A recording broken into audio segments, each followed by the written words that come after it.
it's worth to mention the fact that although the group was founded by a pastor, the group itself is secular, meaning that we don't have any formal connection with the Catholic Church, but we just share some spaces and some resources, as obviously our president is still a pastor.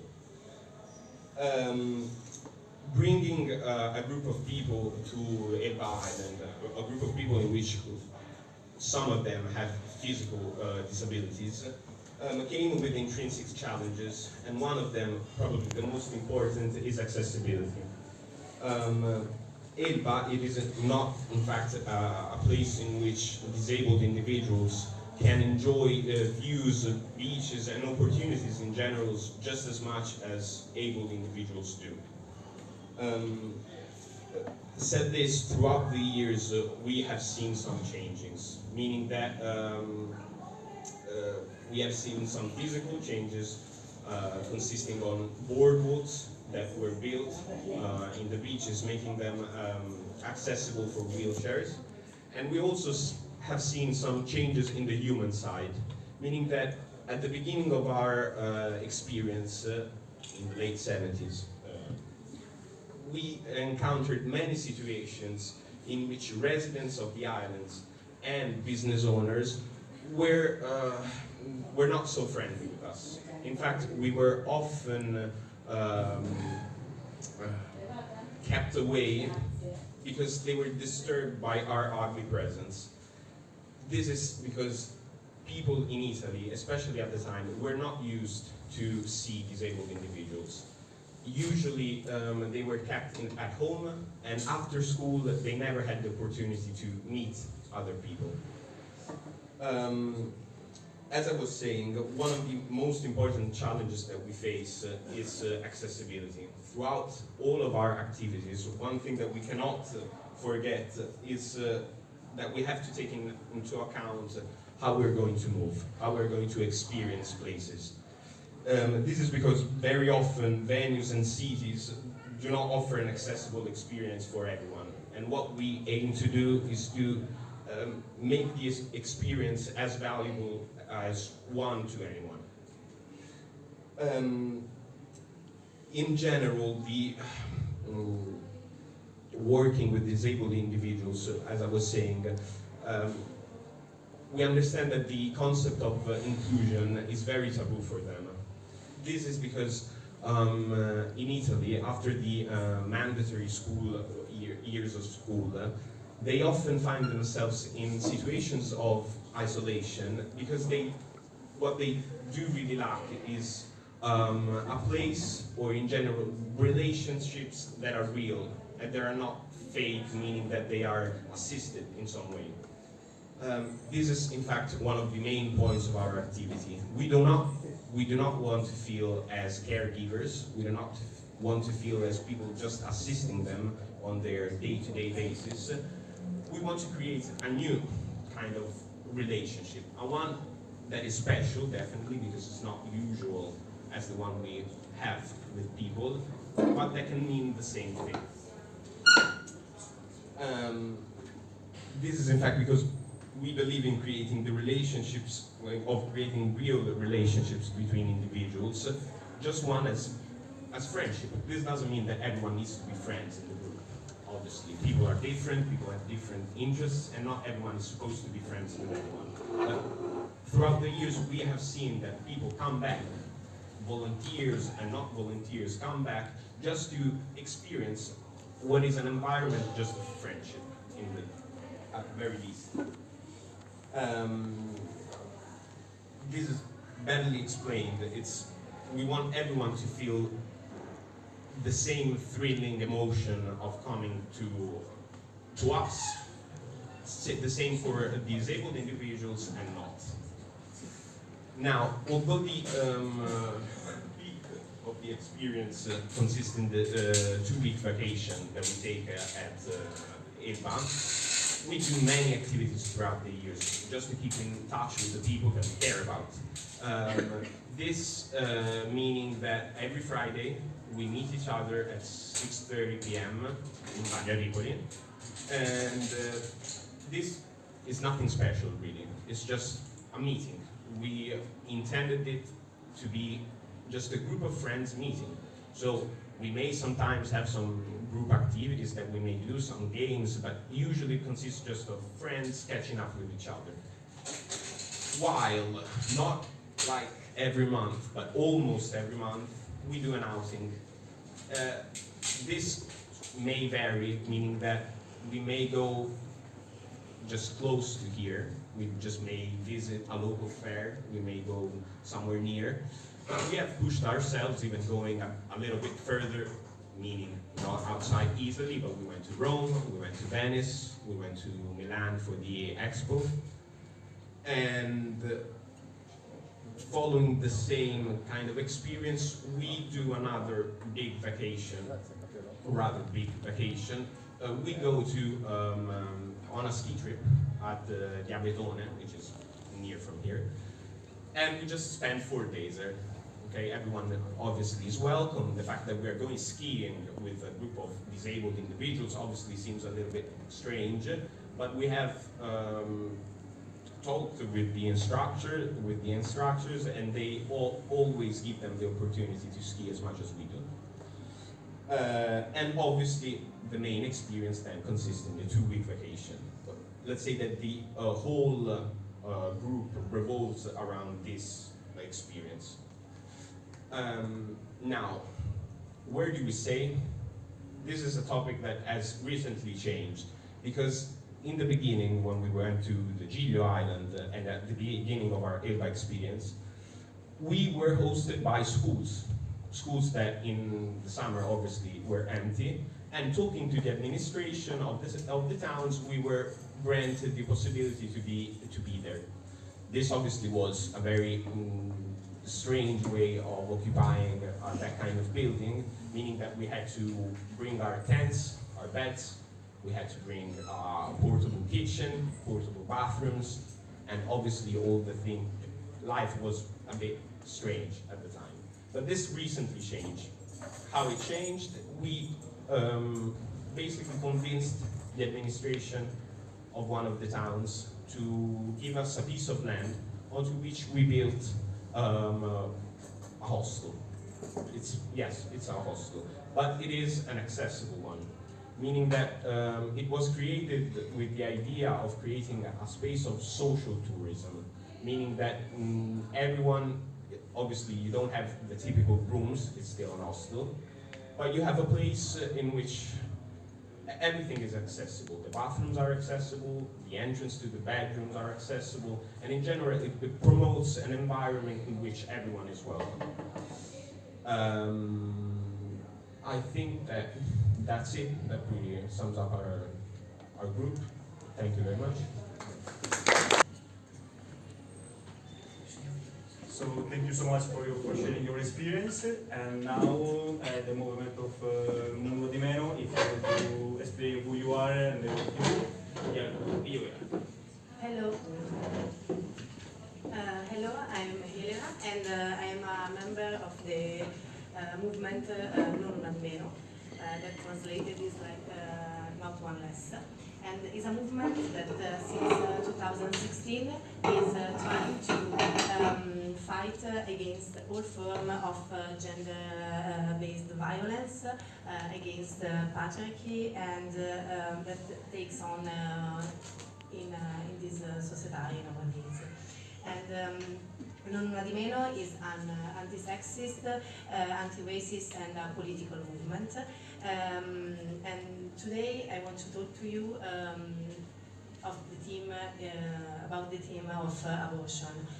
Abortion in Italy is legal from the 1978, thanks to the law 194, but nowadays is complicated, and there are some complications that makes people really difficult to practice abortion now in Italy. Indeed, there are a lot of conscientious objectors that are doctors that refuse to practice abortion, and also the government now is trying to dilate the time, so it is introduced introducing a lot of practical stuff to do, some documents that dilate the time, and the timing in this the practice is really important because it's legal to practice abortion in Italy within 3 months from the last menstruation. You can do the pharmacological abortion, and if you or not, and also within 5 months you can do the surgical one. So the timing is really important, and but a lot of people, when they want to practice abortion, so they meet a lot of obstacles.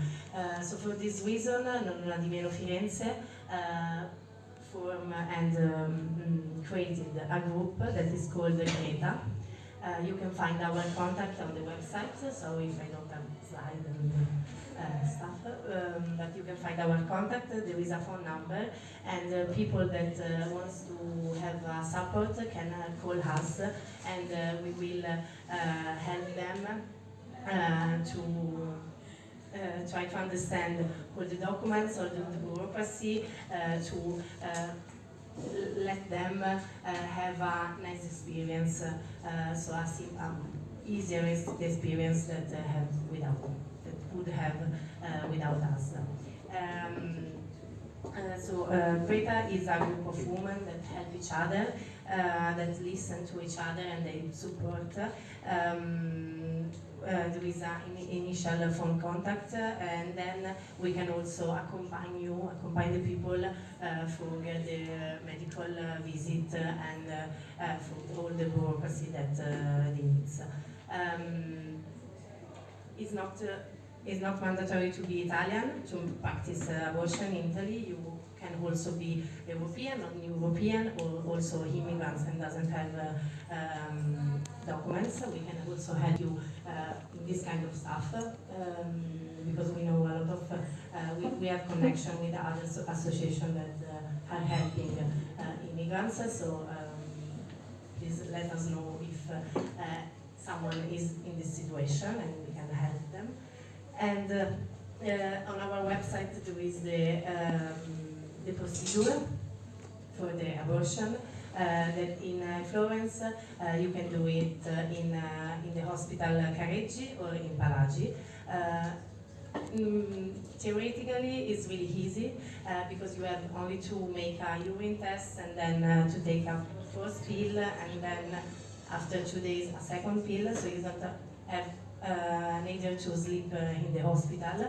And but for now, because of the conscientious objectors and bureaucratic stuff, it's becoming really difficult. For this reason, we created this group, and for this reason also this Saturday we are going to Murate. Murate is a region that is really close by. It's 200 kilometers from Florence, and in Murate it's impossible to practice abortion because all the doctors are conscientious about they refuse to practice abortion, and so we are going as non-Untitled Firenze and also non-Untitled other Torino, Milano, Rome, and Pisa, and from all over the city in Italy to fight and to let our voice that will be heard and listened.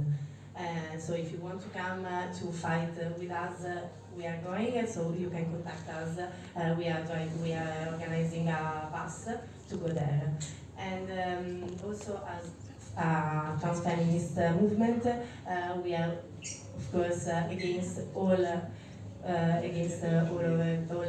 violence. And so if you are a victim, or if you are aware of someone else that is a victim of gender violence, you can contact us. We are not anti-violence center, because there are some anti-violence center in Italy and they are working, and thanks for that they exist. But we can support you and we can make you in contact with this center. And Sorry, some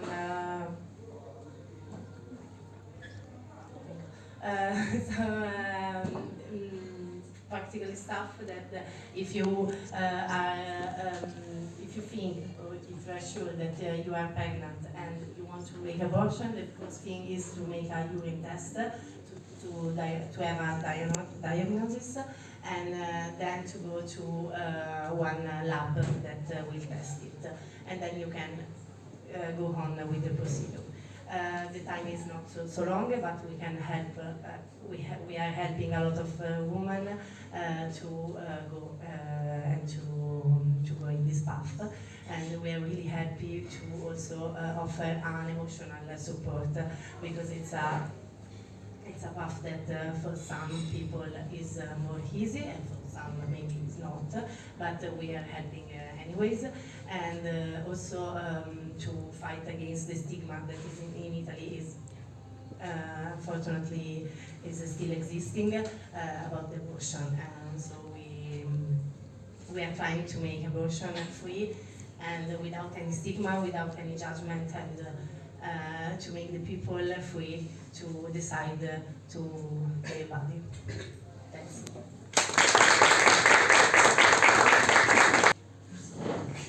Allora, so thank you so much. Just wanted to remind you two things.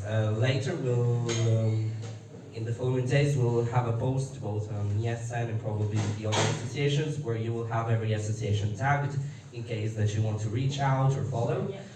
And moreover, if you want to reach them before we post, you can just write us at least to ESN, or the other ones I think you can reach them out too. We will send you the link, okay? Because as we're not having any visual support. Then also remember, if you have any doubts, if you want to ask any questions, later we're having an aperitivo. That's why you've been given some cards. So later, as we will be all together there, you can ask your questions. Now, Arcigay, is your turn. Please let us know about yourselves. Hi, ciao. I'm Daniele Bonaiuti, and I'm a volunteer of Arcigay Firenze. Arcigay is a national network of local associations that offer places and services and activities for and about LGBTQIA+ community. And Arcigay Firenze is part of this big network here in Florence, and was founded here 3 years ago, almost 3 years ago. So it's quite a new and vibrant reality, full of energy, and we are very open to every new opportunities and ideas for collaboration. So if you have any will for anything to organize together, we are very open and very really open to every kind of collaboration. Okay, so our values are inclusivity first of all, of course, because it's a very important value of our association. We think that our groups, our services, and our activities have to be open to everybody. And our first objective is to create a safer space for everybody, based on every individual needs of the people that are coming to our activities, our services, and our spaces. We believe that a safer space is not a space that is safer or safe by itself, but it's created to be safer by the person who are in this space. So the first thing that we work on is bigger awareness about the issues of our community, and so and improving awareness inside and outside our community and our spaces. Accessibility is also one of our values in an intersectional way of thinking and about our activities, because we think that everybody needs and have to benefit of our activities depending on their specific needs. We provide also a cultural offer about theaters, movies together, and places where people of our community can meet. And also we provide health and wellness services for LGBTQIA+ community and everybody who wants to access these services. We also have programs of advocacy towards climate policies in municipal, regional, and national institutions. So we usually represent our community with institutions and try to solve problems about inclusivity and discriminations. So also fight to discriminations is very important, of course, for us. All our activities are created and managed by volunteer people and very passionate and tireless people who coordinate and manage all our activities. And we regularly have training classes and courses to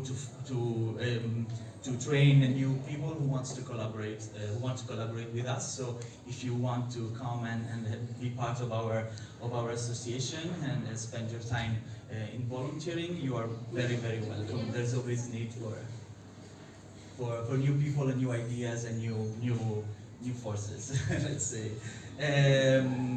So everybody is welcome, and the services that we provide and our activities are very different. We have Gruppo Giovani, that is a group dedicated to very young activists under the age of 25. They can meet by themselves and have their work together and promote new ideas inside the association autonomously.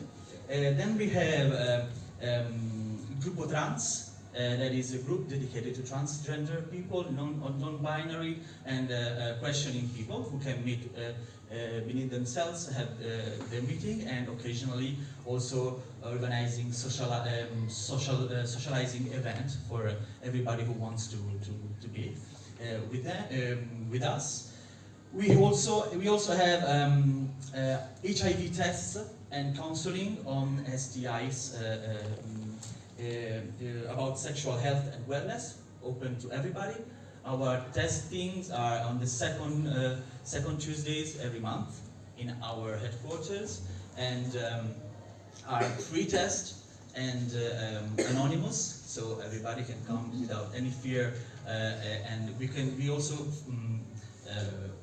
have counseling professionals who are sisters and very, very well trained volunteers that are trained on health issues that can provide information in a very safe space without judging.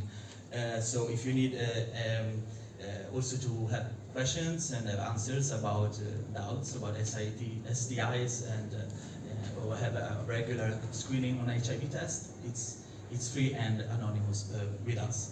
We also have psychological counseling, if anybody would need psychological support, also in a safer and friendly space with professionals from our community. We have ballroom events and disco. I don't know if you're familiar with ballroom tradition from like Paris is Burning or Pose. It's a series that probably you could have seen on Netflix. So we have ballroom professionals who organize ballroom classes and ballroom events that everybody can participate in. And we also have a disco that are open to everybody who wants to have fun in an inclusive and diverse and safe space with drag shows and so on in a disco night. We have this night called The Shade that is in Limonaia di Villa Strozzi, once or twice per month. So if you want to have fun with us, we also have this kind of activities. We have also Arcigamers, that is board games and role-playing games group, where also we can be nerd and geek as much as LGBTQIA+ as we want. Also, this is thought to be a space where everybody can be safe. Also having fun with, because usually everybody thinks that having fun is something that is easy, and everybody thinks that games are something simple, but having fun together is something that has to be really thought, and also it's something that everybody should be aware that not everybody have fun in the same way. So also playing games like board games or role-playing games can be not safe for our community. So we invite everybody to have fun together at the table in a safe and inclusive way. We also have Gruppo Cultura, that it's about book presentations with authors, going out together in theaters and movies with usually discounts tickets for our group. And this Monday, if you're interested, we have the inauguration, not an inauguration, the opening of our new headquarters in Casa della Cultura e della Ricreazione. So the 1st of May from 12 a.m. everybody's invited to come with us in Casa della Cultura e della Ricreazione, where we met first time. And so all of these activities will be presented to you, and you will be able to meet with the other organizers and our volunteers if you want.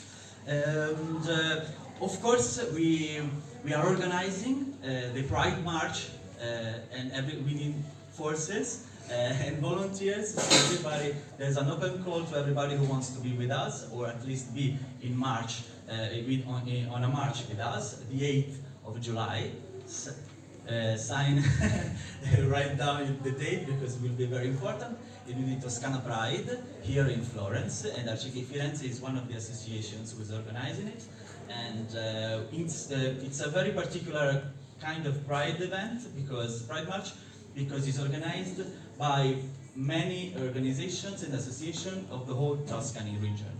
So it will be an event in collaboration with many associations, and it's a very important political and symbolic moment for our Pride and LGBTQI community. If you want to keep in touch with us, we have a very active Instagram profile. You can find us on Instagram, and we have a Telegram channel where we provide information of all our events. We also have Facebook, but it's not so much used. And well, if you have any questions afterwards, I'm here to answer everything you want. Okay. Daniele, thank you so much for your intervento. I don't know. So now the idea was like, why we talk about these association groups and movement, and why Erasmus Plus? Because the point is that with Erasmus Plus short mobility opportunities, you can deal with this topic, inclusion and diversity. So now I invite Jules Verne again to talk about opportunities, what is the non-formal education, and what you do. Okay. Hello everyone, I'm Nimba. I am collaborating with Jules Verne NGO, and now I wanted to say something about Erasmus and Erasmus Plus. Okay, we all know Erasmus as being all students. Erasmus is different from Erasmus Plus activities, but both they go in the same way. What does this mean? They go in the same way because both Erasmus and Erasmus Plus are there to let you be more involved, okay, and mostly to promote internationalization. What does this mean? The possibility and the opportunity to go outside, to go abroad, to go in another university, so to meet other people, to exchange ideas, and mostly to improve yourself, to improve your skills and competencies in every field you work or you study for. Okay, Erasmus Plus activities are a lot of activities, okay? And what does this mean? Erasmus Plus was created by the European Union and also co-founded by the European Commission for young people aged from 18 up to 30 to be able to improve their skills, but mostly to promote those that are the main values that the European Union wants to promote. So inclusion, diversity, human rights, and mostly the one that we care more about is an active and democratic participation for youth, for all of us, because it's our right to be active, to participate in several projects, okay, so that we can say what we want to say, and we have all the rights to be students but also to work. We have our rights to be part of several institutions, Europeans or not, and those are all things related to the projects that are promoted by Erasmus+. But the difference is that with the Erasmus, we go on academic classes. Instead, with Erasmus+, we go for non-formal learning. And what does this mean? This means that if we are participating in a European Solidarity Corps, for example, so in volunteering projects, or other projects that are short-term, because that is what Erasmus Plus is about. So for short-term projects, this means that this is only a non-formal learning, which means learning by doing, which means that we have to be there and to work and to understand more, not by reading or by studying on our books, but by doing. So learning by doing, learning diary, and being there, getting involved, knowing each other, and most of all, sharing our experiences, sharing our own ideas, because this is the only way we can promote everything we want to promote, inclusion, diversity, and everything else. Thank you.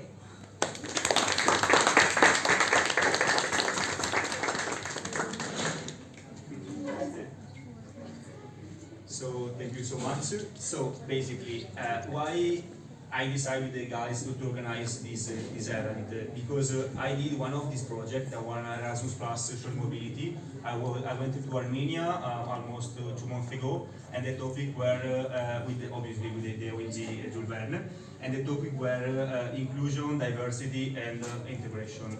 So the idea was like I discovered out that you can deal with the topic. We can create these topics in a formal way with like some games, some like team building, role games. It was amazing because basically you are in another country for almost 2 weeks. Everyone can participating, only being European or resident in a European country. And you can see different perspective of other people, different culture, like background. And for me, for example, one of the non-formal activity I prefer was like it's like the privileges I don't know, line. Basically, everyone received a sheet of paper with a role.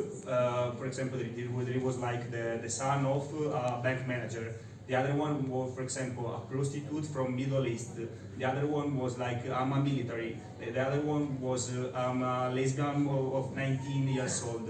And basically, depending of your background, you move one step ahead, or you stay like in the line. So basically, it's depending of your perspective. When the games finish, you see where the other people are located. It was very interesting, for example, for us, seeing, for example, the topic about sexuality. So there are 2 different girls with the paper, the role being lesbian, and the one girl from Armenia, she remained on the wall. She step. I don't know. She didn't do step ahead. The other one was like from Bosnia, and she was almost in the final of the room. So. The main point was like different person, different background, maybe the same issues, and you can treat it with different possibilities and different different attitude. So the idea was like to show you that you can do these experiences. So if you are here in Erasmus, you can participate in this project, and you can like make contact with association in your country or in your city that again deals with these topics. Nico, come here with your testimonial too.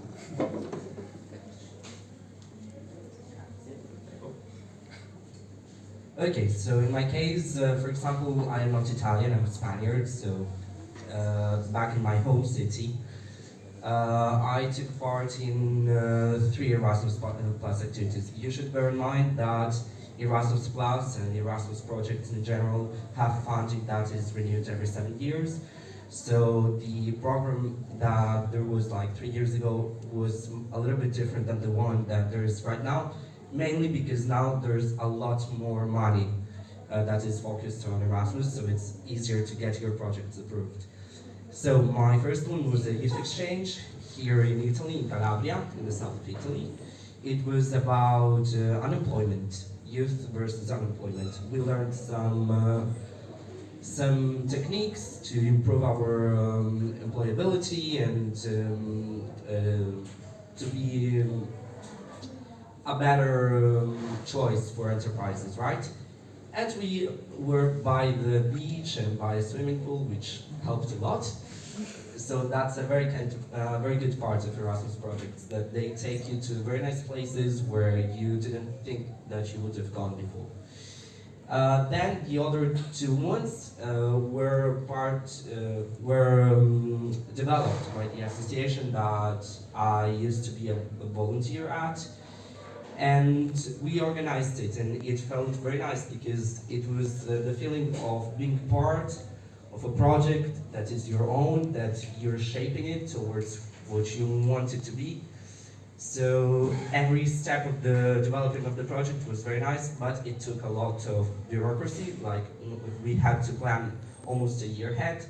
So depending on what you're looking for, very often this is something that another association will do for you, or you will need to do just minimum stuff of preparation. Then you arrive to the place. In my case, it was very nice because, you know, usually in these youth exchanges and also in other kinds of projects, you have like energizers. You have a 10-minute activity where you just warm up, get to know each other, because if you're staying, like he said, maybe a little bit less than 2 weeks or a little bit over than a week, the first days is all like meeting each other, seeing what you have in common, and it's very nice because all of you are young people. So give it a go if you have the chance. Cosa? Yeah, very important part. It is funded by the European Union. Totally funded, usually, bear in mind. It depends on where you're coming from. Most of us, I think we are from the European Union, big countries, so it's very easy for us. We're within budget. Many countries, like for example, Turkey, can participate in these activities. They need to get a visa very often. They fall out of budget. But mostly you don't need to pay anything, so it's a very nice part of it. And you meet very nice people. Also, if you think about money, it's very convenient because it's like right now on Erasmus, you're meeting a lot of people. You're meeting people from all the parts of the European Union. Then you will finish your Erasmus, and you will want to travel, and you will have people in other countries that you can stay with, so you're not paying accommodation in the future. Think of it as an investment. Non so se qualcuno vuole dire qualcos'altro, if anybody wants to give their testimony, or we can move on to the aperitif and taps. That you can have a lot of fun doing this project, so that's the most important part of it. Yeah, you truly have fun, you learn a lot of stuff, like you become truly independent because you need to organize both your trip and the activities, but you always have the support of the different youngsters. So you're all discovering together, learning together. It's very good. And I I want to add, and they motivate you to be like more aware. And for example, me here, I like to. They motivate me to organize this stuff for you, for make me more aware about the situation in Florence, about the inclusion and diversity, and try to make the difference. So I think it's very important to us, like young people, to participate in this type of project. And I want to add too, now in the European Union, they try to they like do give the possibility to people with disabilities to participate in this project. So the majorities now is very accessible for people with physical disability or other type of it. So it's a very inclusive program, and again, I suggest you to participate in. So I think we finished now with the fish we give you. We have to go in the desk, and we move in another room. So please take your stuff with you. And we send you an email with because you signed the paper. So please answer this email, is important for us. And thank you for being here. Now we can have a talk all together and stay together. Thank you.